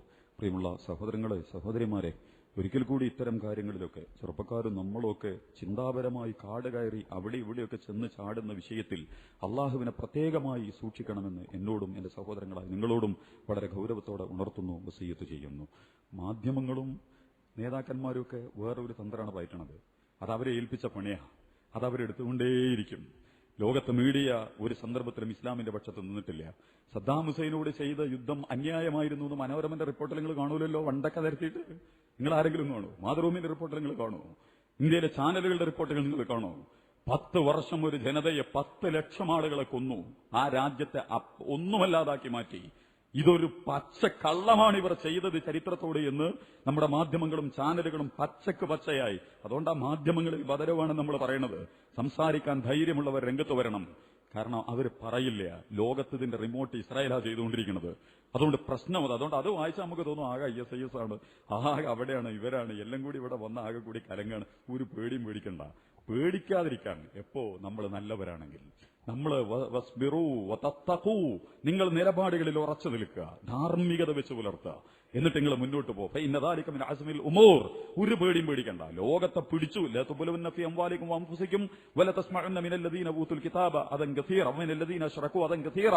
മുശ്രിക്കീങ്ങളിൽ നിന്നും അഹ്ലുൽ കിതാബുകാരിൽ നിന്നും കുറേ നിങ്ങൾക്ക് കേൾക്കും, ഇഷ്ടം പോലെ പഴി കേൾക്കും. മാധ്യമങ്ങളും ചാനലുകളും നേതാക്കന്മാരും സംഘടനകളും കലയും സാഹിത്യവും ഒക്കെ നിങ്ങളെ മുകളിൽ കൊണ്ടുവന്ന് ചവറിടും. നിങ്ങൾ ഖുർആനാ പറഞ്ഞു സൂറത്ത് ആൽ ഇംറാന്റെ അവസാനത്തിൽ. പക്ഷെ നിങ്ങൾ എന്ത് ചെയ്യണം? പ്രകോപിതരാവണ്ട, വൈകാരികമായിട്ട് തളരണ്ട.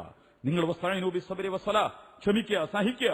എന്നിട്ട് നിങ്ങൾ അള്ളാഹിനോട് പറയേ വലാ ഇൻ തസ്ബിറു, നിങ്ങൾ നിലപാട് വെള്ളം ചേർക്കരുത്. വതത്തഖു, മൂല്യമുണ്ടാവണം, നന്മയുണ്ടാവണം, ധാർമ്മികതയുണ്ടാവണം.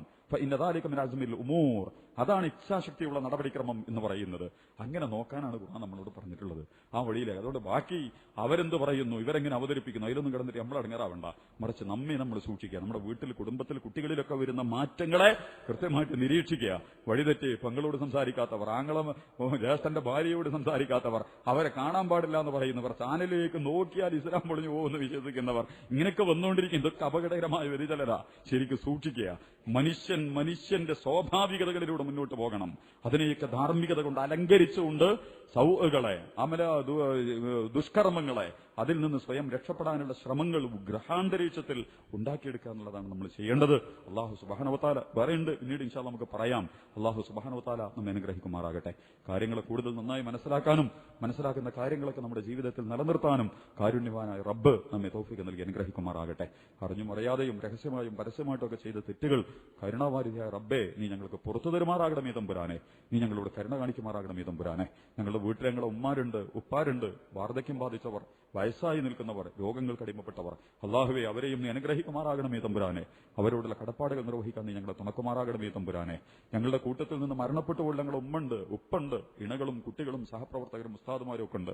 അവരോടും ഞങ്ങളോടും ഒക്കെ പൊറുക്കുകയും ഖബറിലെ, ബർസഖിലെ, മഹ്ശറയിലെ, നരകത്തിലെ വേദനാജനകമായ അവസ്ഥകളിൽ നിന്ന് അവരെയും ഞങ്ങളെയും നീ കാത്തുരക്ഷിക്കുമാറാകണമേ തമ്പുരാനെ. അല്ലാഹുവേ നീ ഞങ്ങൾ അനുഗ്രഹിക്കുമാറാകണമേ തമ്പുരാനെ. ഞങ്ങളുടെ കുടുംബങ്ങളെ നീ അനുഗ്രഹിക്കുമാറാകണമേ തമ്പുരാനെ. വിശിഷ്യ ഞങ്ങളുടെ യുവാക്കൾ, ഞങ്ങളുടെ പെൺകുട്ടികൾ, അവരെ നീ അനുഗ്രഹിക്കുമാറാകണമേ തമ്പുരാനെ. വർത്തമാനകാലത്തെ ആശയ സംഘർഷങ്ങൾക്കിടയിൽ, സങ്കുചിതമായ താല്പര്യങ്ങൾക്കിടയിൽ യഥാർത്ഥ ഇസ്ലാമിനെ പ്രതിനിധീകരിക്കാനുള്ള അവസരം നൽകി അവരെയും ഞങ്ങളെയും നീ തുണക്കുമാറാകണമേ തമ്പുരാനെ. ഒരു ഭാഗത്ത് സദാചാരപരമായ തകർച്ചയാണെങ്കിൽ മറുഭാഗത്ത് സായുധപരവും വൈകാരികവുമായ തീവ്രവാദങ്ങളിലേക്കും പോകുന്നതിന് പകരം മാന്യതയുള്ള, വൃത്തിയുള്ള, ശുദ്ധിയുള്ള, മൂല്യമുള്ള മക്കളായി, തലമുറയായി ഇസ്ലാമിക ഉമ്മത്തിന്റെ സന്തതികളെ, കുടുംബങ്ങളെ, ഞങ്ങളുടെ മക്കളെ നീ ഞങ്ങൾക്ക് നൽകി അനുഗ്രഹിക്കുമാറാകണമേ തമ്പുരാനെ. അല്ലാഹു വലിയ പദ്ധതികൾ, വലിയ തെറ്റിദ്ധാരണകൾ, വലിയ കുതന്ത്രങ്ങൾ ലോക ഇസ്ലാമിക ഉമ്മത്തിനെതിരെ ആസൂത്രണം ചെയ്യപ്പെട്ടുകൊണ്ടിരിക്കുന്നു. പടച്ചവനെ നീയാണ് കാവൽ, നീയാണ് സഹായം, നീയാണ് സംരക്ഷണം.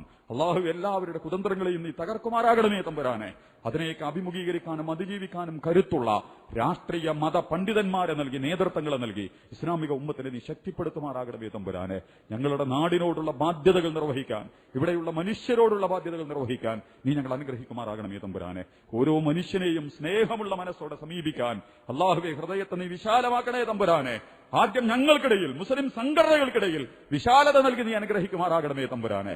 എല്ലാ മനുഷ്യരെയും മനുഷ്യരായി കാണാൻ, ശത്രുവിനോട് പോലും അസാമാന്യമായ സഹിഷ്ണുത പുലർത്തുന്ന സ്വബറും അഫവും ഒക്കെ നൽകി അല്ലാഹുവേ നീ ഞങ്ങൾ അനുഗ്രഹിക്കുമാറാകണമേ തമ്പുരാനെ. ദീനിനെ ശരിയായി പ്രതിനിധീകരിക്കാൻ ഞങ്ങൾക്കൊക്കെ അവസരം നൽകി നീ ഞങ്ങളെ തുണക്കുമാറാകണമേ തമ്പുരാനെ. കഴിഞ്ഞൊരു മാസം റമളാനായിരുന്നു. നോമ്പ്, നമസ്കാരം, പ്രാർത്ഥന ഒക്കെ നിർവഹിച്ചിട്ടുണ്ട്. പടച്ച റബ്ബ് അതൊക്കെ നീ ഞങ്ങളിൽ നിന്ന് സ്വീകരിക്കുമാറാകണമേ തമ്പുരാനെ. ഇഹലോകത്തും പരലോകത്തും അതിന്റെ നല്ല ഗുണങ്ങൾ നൽകി നീ ഞങ്ങൾ ഫലപ്രദമായി അതിന്റെ ഫലം അനുഭവിക്കാൻ നീ ഞങ്ങളെ തുണക്കുമാറാകണമേ തമ്പുരാനെ.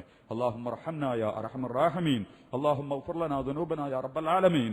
اللهم إنك عفو تحب العفو فاعف عنا. اللهم اعتقنا من النار وادخلنا الجنة يا رب العالمين. اللهم ربنا آتنا في الدنيا حسنة وفي الآخرة حسنة وقنا عذاب النار. اللهم ربنا آتنا من لدنك رحمة